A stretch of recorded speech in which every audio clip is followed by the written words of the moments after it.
Assalamualaikum warahmatullahi wabarakatuh. Perkenalkan, nama saya Desi Yusfika Yusdartono, mahasiswa Magister Teknik Informatika Universitas Sumatera Utara. Kali ini kita akan membahas mengenai salah satu paper yang akan saya paparkan ya di sini. Langsung saja saya paparkan.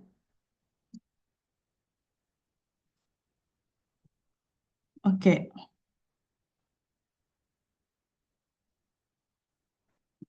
Nah, di sini dalam paper ini saya mengambil eh, topik mengenai a decade of progress, a systematic literature review on the integration of AI in software engineering, phases and activities. Nah, jadi maksudnya dari paper ini adalah mengenai eh, systematic literature review tentang 10 tahun belakangan mengenai integrasi dari AI pada software engineering, terutama di dalam fase dan aktivitasnya. Nah, di sini ini artikelnya dipublikasikan pada 1 November 2024 melalui IEEE Access dengan kuartil Q1. Nah, kemudian dari sini, dari abstrak ini kita bisa mengetahui ya bahwa fokus dalam penelitian ini adalah menyelidiki pengaruh dari yang mendalam ya dari teknik AI terhadap berbagai fase software engineering dan juga aktivitas yang ia lakukan. Nah, em, seperti misalkan dalam fase-fase software engineering itu seperti perencanaan, kemudian bagaimana AI berpengaruh dalam rekayasa kebutuhan, dalam desain juga, dalam pengembangan, dan juga sehingga fase yang paling akhir yaitu fase pemeliharaan. Nah, kemudian dari sini, dari fokusnya ini, didapatlah secara spesifik akan diuraikan lagi pada fase pengembangan dan pengujian telah meningkatkan kualitas perangkat lunak melalui prediksi cacat. Kemudian dari rekomendasi kode dan inisiatif deteksi kerentanan. Nah, dari fase pengembangan pengujian ini didapat hasil ya dari pengujian atau penelitian yang dilakukan bahwa ada kualitas eh, pada software engineering, terutama poinnya pada prediksi cacat, kemudian mampu merekomendasi kode dan mampu menginisiatifkan pendeteksi kerentanan. Kemudian pada fase pemeliharaan, algoritma optimasi juga menunjukkan efektivitas dalam memperbaiki aktivitas software engineering seperti lokasi fitur, kemudian juga prediksi tindakan perbaikan, dan juga mampu meningkatkan presisi dan efisiensi.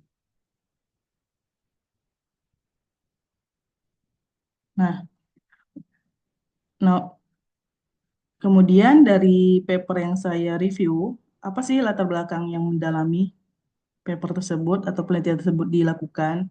Nah, jadi eh, software engineering itu kan berkembang pada awal tahun 19, pada akhir, maaf, pada akhir tahun 1960-an.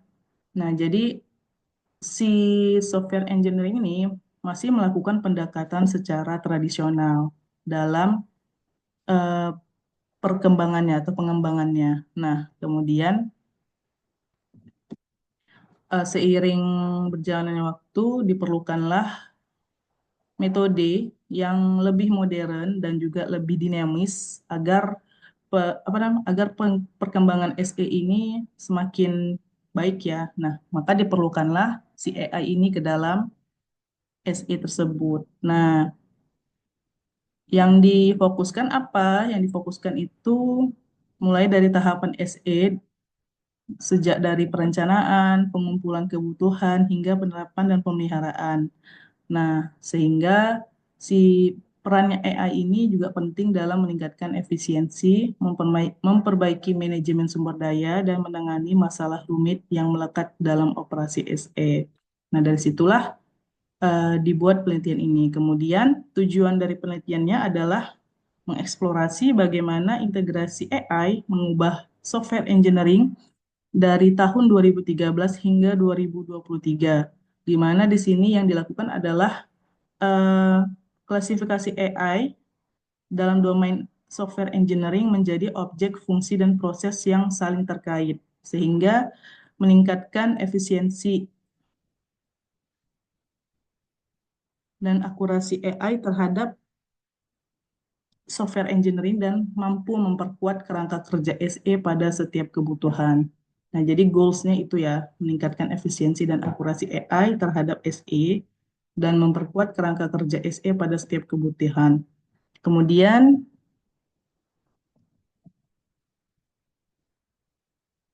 batasan penelitian yang dilakukan pada paper tersebut adalah, saya menangkapnya di sini adalah fokus pada peran klasifikasinya ya, di setiap fase dan aktivitas software engineering. Nah, di mana klasifikasi ini memungkinkan evaluasi sistematis dan komprehensif tentang peran AI di setiap fase SE, dari meningkatkan aktivitas perencanaan proyek hingga mengotomatiskan identifikasi bug selama fase pengujian.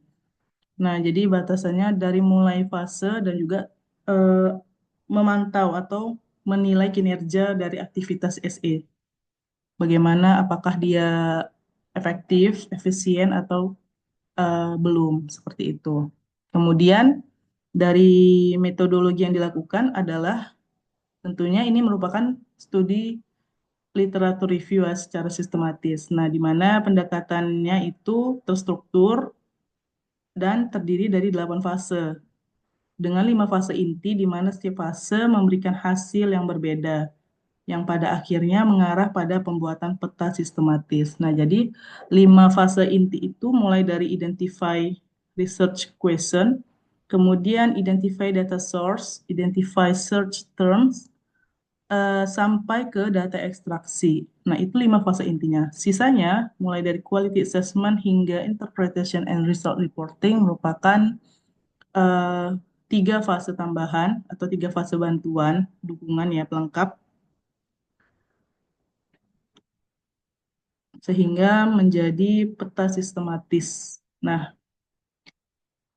lanjutannya saya jelaskan ya fase awalnya itu pertama identify research question. Nah, di sini kita membuat pertanyaan-pertanyaan penelitian yang tujuannya itu adalah untuk sejauh mana eh, sejauh mana sih penelitian itu dikembangkan gitu kan, dan juga sehingga ditemukanlah beragam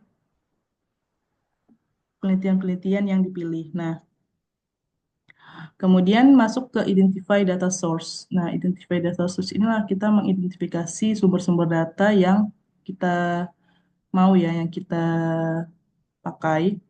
Nah, selanjutnya kemudian ke identify search term. Nah, di search term ini merupakan langkah ketiga setelah sumber data ditentukan. Selanjutnya adalah identify inclusion or exclusion kriteria. Nah, jadi kita mengidentifikasi kriterianya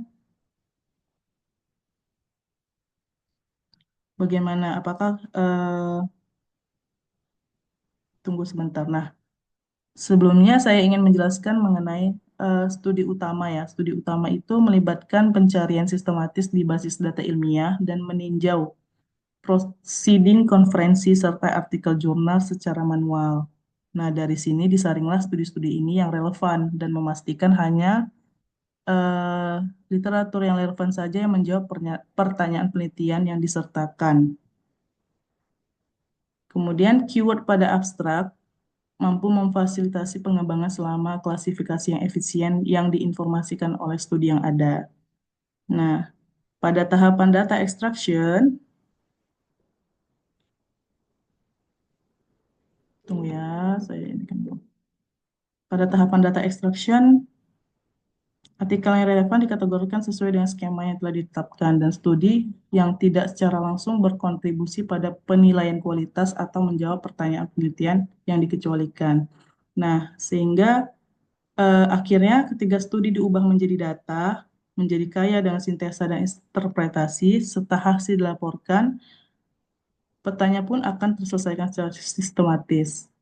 Nah, untuk studi ini, beberapa jenis kategorisasi dipertimbangkan dalam AI seperti kemampuan AI, apakah AI-nya lemah atau kuat, kemudian AI-nya umum atau super intelijen, dan juga secara fungsional, apakah dia reaktif atau base memory atau dia mampu sadar secara dirinya sendiri. Nah, kemudian studi ini juga memilih kategorisasi area aplikasi AI seperti machine learning, deep learning, NLP, expert system atau sistem pakar, dan juga optimasi algoritma, yang mana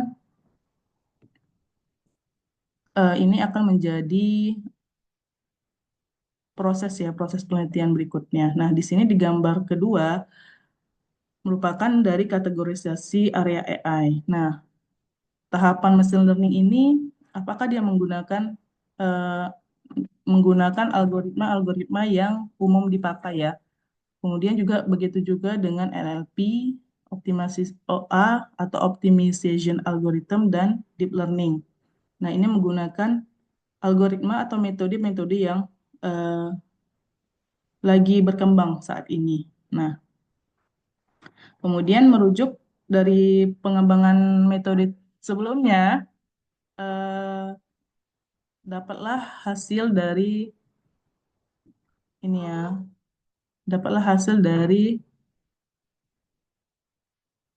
Hira, ah, dapatlah hasil dari peta konseptual framework dan metode tersebut dikembangkan ke dalam.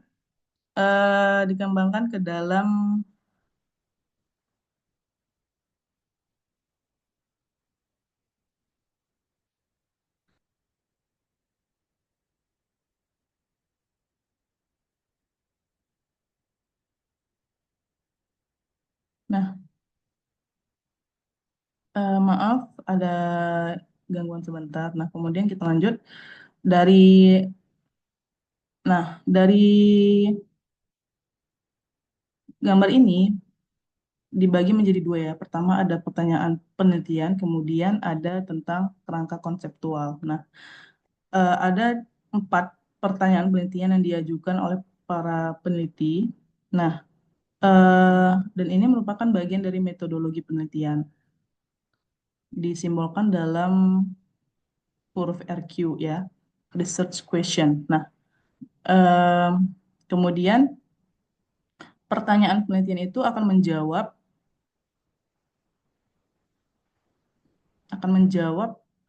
dari rumusan masalah yang ada. Nah, jadi misalkan ya contohnya pertama ini ya, contoh RQ1 atau research question pertama. Klasifikasi algoritma mana yang diterapkan lebih sering daripada yang lain untuk domain SE? Nah, tujuannya apa dilakukan pertanyaan ini? Tujuannya adalah untuk mengidentifikasi algoritma atau metode mana yang paling banyak digunakan dalam SE. Nah, begitu juga dengan research question yang lainnya. Sehingga dari research question yang ada dan diterapkan dengan AI teknik, metode, dan approach atau peningkatannya, maka dia dihubungkan dengan kerangka konseptual yang ada pada SE. Nah, di mana kerangka konseptual ini fokus pada integrasi AI dalam berbagai fase SE dan aktivitasnya. Nah, sehingga terbentuklah tujuan goalsnya itu adalah untuk meningkatkan efisiensi serta akurasi pada AI terhadap SE. Kemudian dari hasil penelitian yang ada, nah didapatlah dapatlah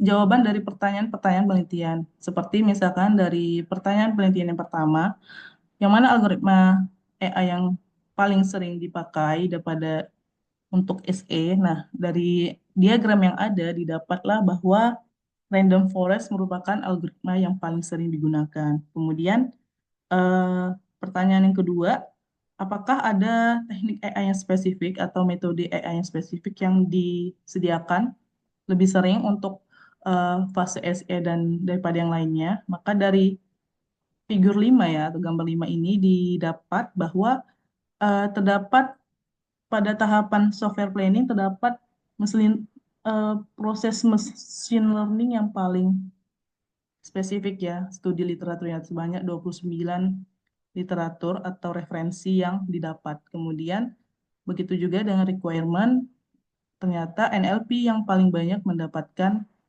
referensi mengenai pemakaian metode AI-nya.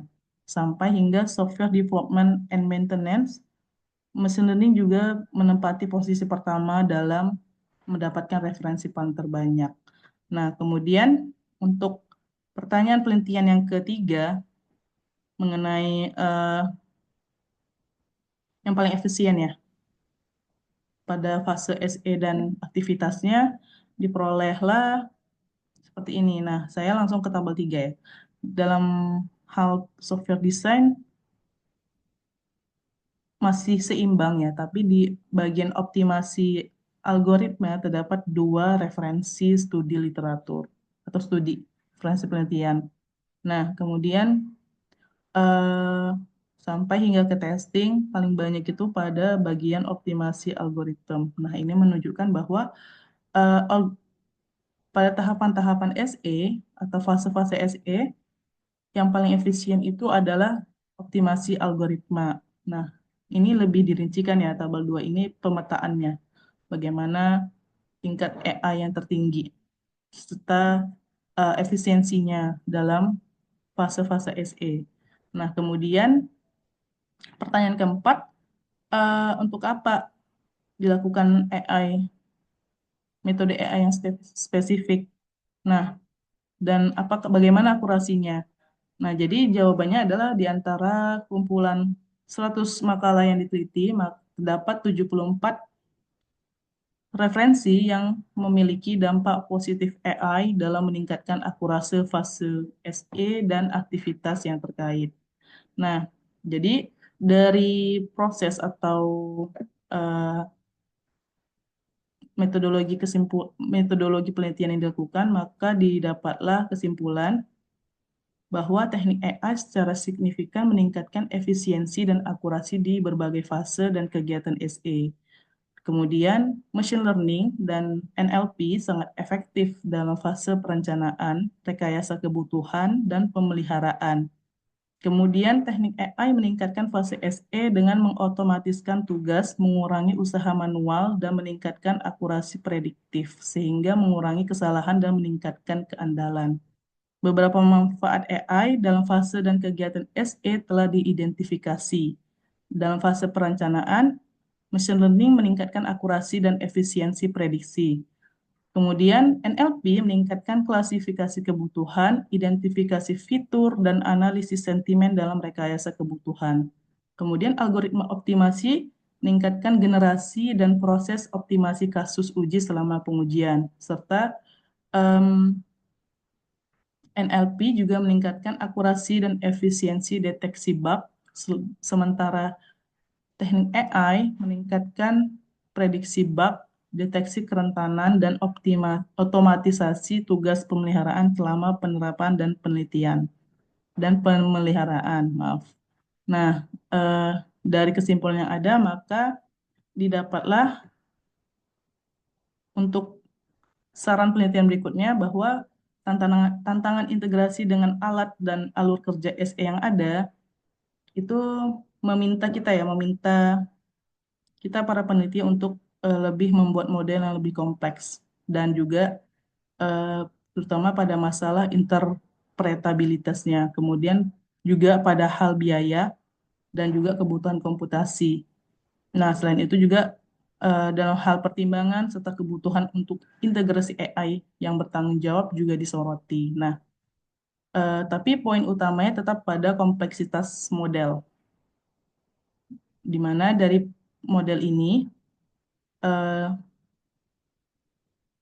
terkait dengan perhitungan beban algoritmik yang mungkin berasal dari tujuan operasi AI. Nah, karena memang kalau semakin kompleks modelnya, maka otomatis biayanya juga semakin tinggi ya. Terus juga data training dan data ujian juga semakin baik gitu kan. Nah, otomatis itu juga akan meningkatkan kebutuhan-kebutuhan yang lainnya. Nah, kemudian yang kedua, saran penelitian berikutnya adalah penelitian di berikutnya harus memprioritaskan validasi empiris dan studi kasus industri untuk membenarkan integrasi AI ini ke dalam SE. Selain itu juga upaya harus difokuskan pada peningkatan kompatibilitas teknik AI dengan alat SE saat ini. Nah, supaya juga mampu ya, walaupun sudah kompleks modelnya, tapi diusahakan tetap dengan biaya maupun kebutuhan-kebutuhan yang efisien atau sederhana atau simple. Nah, seperti itu. Nah, itu saja mungkin dari saya mengenai review paper mengenai integrasi AI terhadap fase-fase SE dan aktivitasnya dalam 10 tahun terakhir.